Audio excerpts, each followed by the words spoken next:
Yeah. No gray area. And no sitting on the fence neither. Couldn't play by the rules. Said grace with the wolves. Ever did it down and back in the Delta 88 late night when you lose. Overpay my dues. Affirm my moves. They gon' call it luck, ran it up, and damn, ain't tying my shoes. A few tax breaks and I never was. Yo, what's up YouTube? Back at you with another video. On today, this is Raw Detroit. Make sure you hit that subscription button, subscribe to the channel, click the bell and hit the word all so that you may be able to receive every notification that comes from this channel. And without further ado, we're going to talk about the future of Jameson Williams. I think that this needs to be talked about because we don't know what the Lions are going to do per se if J-Mo breaks out. Now, the biggest thing is that we love that Brad Holmes did pick up his 5th-year option, and that is a beautiful thing. That's a beautiful thing to be able to bring a talented guy back like J-Mo. The only thing that Jameson Williams really needs to work on is his off-the-field antics and maturity. That's the only thing that this kid needs to work on. We know that he's very talented, and he's gotten better every single season, and that's the only thing that you can ask for. Coming off an injury that J-Mo came off of, you're happy that he's out there balling and playing at an all-time high level. Now, this season just passed, he ended up going over 1,000 yards for the first time. But imagine if Jameson Williams goes for 1,100 to 1,400 yards in this season. If Jameson Williams breaks out and goes for that many yards in this season, the Detroit Lions are going to have themselves a problem on their hands, because it comes down to who are you going to pay? Who's going to be the guy that might not get paid? You can't afford to pay Sam Laporta the highest tight end money. You can't afford to do that. You can't afford to pay Brian Branch and make him the highest paid safety. Well, no, maybe you could. I don't know, depending on how you play the books.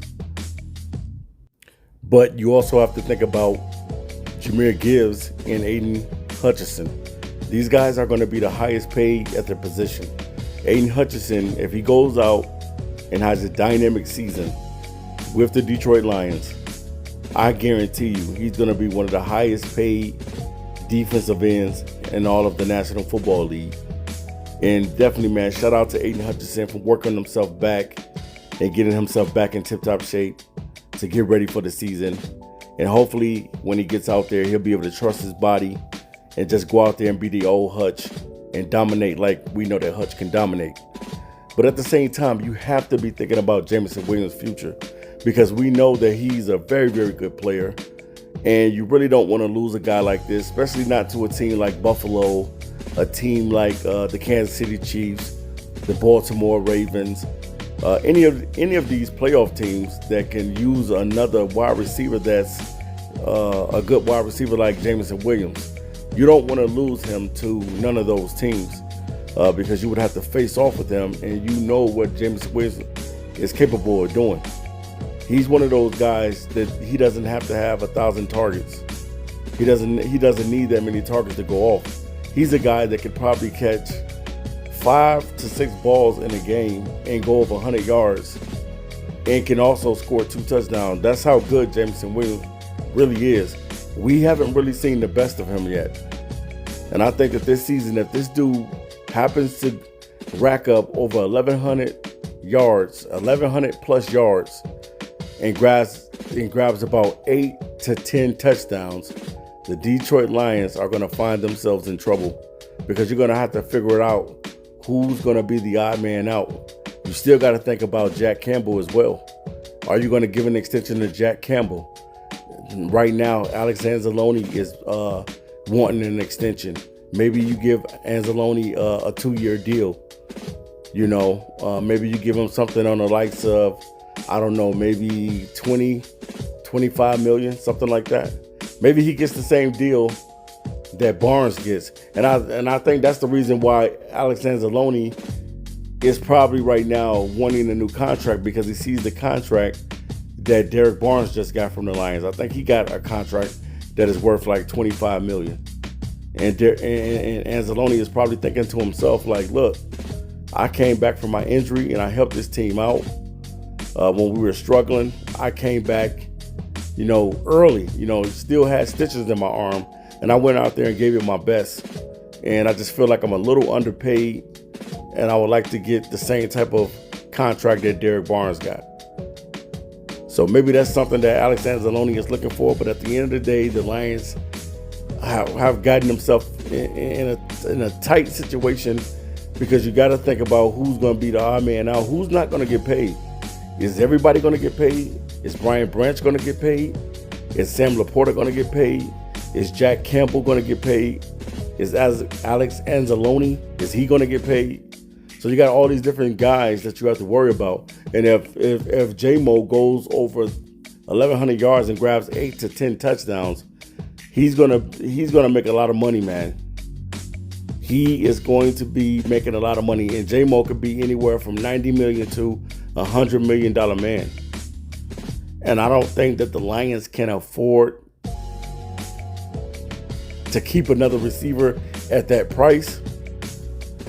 But they're going to have to figure it out. This is something that Brad Holmes is going to have to figure it out, because pretty much Brad works with the system of being able to pay the guys that he drafts. So this is something that he's definitely going to have to think about. And I want you guys to think about this and leave it in the comment section. What do you think that who's going to be the odd man out? Who do you guys think is going to be the odd man out? It's not going to be Aiden Hutchinson. It's not going to be Jahmyr Gibbs. I'm telling you, it might be between these couple players. It's going to be between Jack Campbell.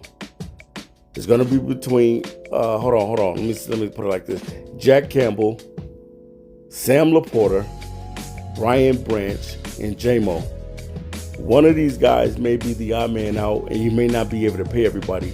You already know that you're not going to be able to pay Sam Laporta top tight end money. You're not going to be able to do that, because you're not going to be able to build your roster. If all these guys getting a lot of money like that, you're not going to be able to build your roster. And the thing about Tom Brady, I'm going to say this: the reason why the Patriots stayed so good for a long time is because Tom Brady wasn't taking big deals. Tom Brady was underpaid, man. He could have got paid, but he opted to build the team. And nowadays in the NFL, a lot of quarterbacks, they're not going to do that. Most of the quarterbacks want their money. They don't want to sacrifice anything for the betterment of the team. Everybody wants their money. So do you think that Jared Goff is going to restructure his deal? Do you think any of these other guys, Amon-Ra St. Brown and any of these other guys, going to restructure their deals just to keep some of these players on the team? They could. I'm not saying that they won't, but they could.